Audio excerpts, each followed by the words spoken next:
तस्वीर आपके सामने है और जो यहाँ 3 तस्वीर है, वो जो नौजवान थे वह कोई ज्यादा बड़े नहीं थे और ज्यादा पूंजीपतियों के घरानों से भी नहीं थे। वो एक आम मजदूरों किसानों के परिवारों से ही थे। वो हमारे जैसे ही नौजवान थे।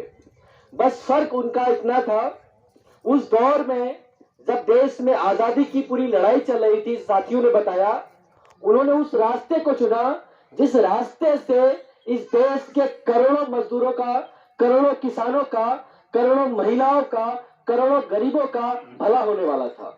उन्होंने उस रास्ते को नहीं चुना जहां सिर्फ मुट्ठी भर पूंजीपतियों का भला होना था। उन्होंने साफ साफ कहा था कि इस देश में युद्ध छिड़ा हुआ है और मैंने इस युद्ध में भागीदारी किया है और यह युद्ध पूंजीपतियों के बीच, पूंजीपतियों और मजदूरों के बीच में है। इस युद्ध में मैंने भागीदारी किया है। यह युद्ध न तो मेरे जीने के साथ शुरू हुआ था, न तो ये मरने के साथ खत्म होगा। यह युद्ध तब तक चलता रहेगा जब तक मजदूरों से के श्रम से जो संपत्ति पैदा हुई है, जो इस देश में जो संपत्ति पैदा हुआ है, उस पर कुछ मुट्ठी भर पूंजीपतियों का कब्जा होगा। यह युद्ध तब तक चलता रहेगा जब तक उन मजदूरों को उनका हक नहीं मिल जाता। यह युद्ध तब तक चलता रहेगा जब तक कि अन्न पैदा करने वाले का बेटा भूखों मरेगा। यह युद्ध तब तक चलता रहेगा जब इस देश के खून पसीने की कमाई पर कुछ मुट्ठी भर पूंजीपतियों का कब्जा होगा। इसलिए हम कहना चाहते हैं, खिरियाबाद का जो संघर्ष है, उसी युद्ध का जो भगत सिंह ने बोला था कि मेरे मरने के साथ यह युद्ध खत्म नहीं होगा, वो युद्ध आपके बीच में जारी है। खिरियाबाद में हम शुक्रिया करना चाहते हैं, आप लोगों ने करीब करीब 6 महीना पूरा होने जा रहा है, यह युद्ध जारी रखा हुआ है। यह युद्ध किसके बीच में है? आपकी अपनी जमीन, आपकी अपनी संपत्ति और इस संपत्ति पर कब्जा पूंजीपतियों का होने जा रहा है। यह युद्ध इस चीज का है। हम सलाम करना चाहते हैं आपको कि इस युद्ध में आपने अपने भाषण के जरिए, अपने कविता के जरिए, अपने आवाज के जरिए, अपने नारों के जरिए, अपने जुलूस के माध्यम से, अपनी एकता के माध्यम से आपने इसमें भागीदारी किया है।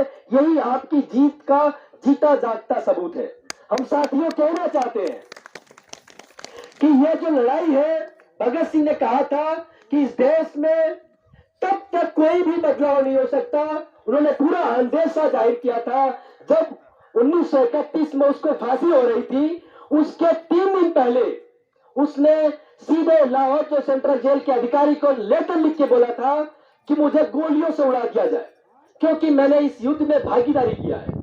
मैं पूंजीपतियों का दुश्मन हूं और मजदूरों का सरमाराओं का दोस्त हूं। मैं चाहता हूं कि ये लड़ाई ये तब तक चलती रहे जब तक इस देश में एक ऐसी क्रांति ना हो जाए, वो क्रांति ऐसी हो जहां सबको अपना हक मिले, जहां लोगों को खाने की गारंटी हो, जहां उनके बच्चों को पढ़ाई मिले, जहां सबको बीमार पड़ने पर इलाज मिले। उन्होंने कहा था इस देश में आजादी तभी आएगी, साथियों ने भी बोला, कि इस देश में जब तक मजदूरों का समाजवाद नहीं आ जाएगा। साथियों, हम कहना चाहते हैं, भगत सिंह को कुछ लोग सिर्फ उस रूप में पूछते हैं, महज बलिदानी, महज क्रांतिकारी, महज देशभक्त जैसा। भगत सिंह ने साफ साफ कहा कि मैं किताबों में मिलूंगा और मैं महज क्रांतिकारी नहीं हूं, मैं इस देश में एक ऐसी क्रांति चाहता हूं जो इस देश में मजदूरों का राज लेके आए। साथियों, इस गुजारिश के साथ मैं अपनी बात खत्म करूंगा, कम समय है, लेकिन ये कहना चाहूंगा, ये जो युद्ध चल रहा है आपके खिरियाबाद में, इस युद्ध के सिर्फ 3-4 मूल मंत्र हैं। वो है आपकी साझा एकता।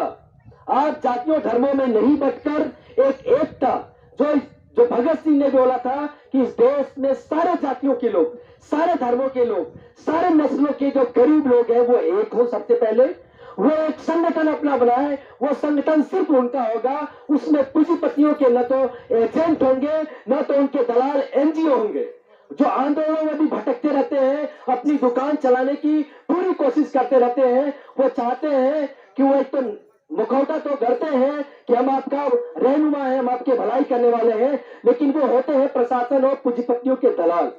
आपके बीच में भी ऐसे एलिमेंट घुस सकते हैं या घुसे होंगे, जिसकी पहचान आपको करनी है कि ऐसे दलालों को शिनाख्त करना पड़ेगा। वो शिनाख्त आप तभी कर पाएंगे जब आपके अंदर नजरिया होगा, वो भी जाति धर्म से ऊपर उठकर सही गलत की पहचान करने का नजरिया वो भगत सिंह की विरासत से आपको मिलेगा। आप पहचान पाएंगे। भगत सिंह ने कहा था, मैं किताबों में हूँ। आपको चाहिए सभी साथियों को कि उनको किताबों को, उनके लेखों को, उनके भाषणों को पढ़ना चाहिए। तभी पता चलेगा कि भगत सिंह की जो छवि बनाई गई है बम गोला बारूद वाली, ये छवि गलत है।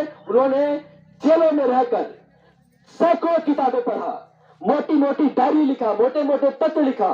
भगत सिंह जैसा विद्वान इस देश में जो उस दौर में पैदा हुआ वैसा विद्वान कोई नहीं साबित हो पाया। भगत सिंह की आज जो शहादत दिवस है, आज सिर्फ भारत में नहीं 3 मुल्कों में विशेष तौर पर मनाया जा रहा है, पाकिस्तान में, बांग्लादेश में और हिंदुस्तान में।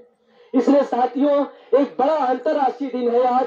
यह सीखने का दिन है, सबक लेने का दिन है। हमारी एकता, हमारा संगठन और लगातार अनवरत संघर्ष जब तक कि हमारी जीत न हो जाए, इस 3-4 मूल मंत्रों पर अगर हमारा संघर्ष जारी रहेगा, हमारी आपकी मुलाकात जारी रहेगी। हम आपके साथ एक प्रगतिशील छात्र होने के नाते एक जिम्मेदारी के साथ हम आपके बीच में आते रहेंगे। जब जब जरूरत होगा हम आते रहेंगे।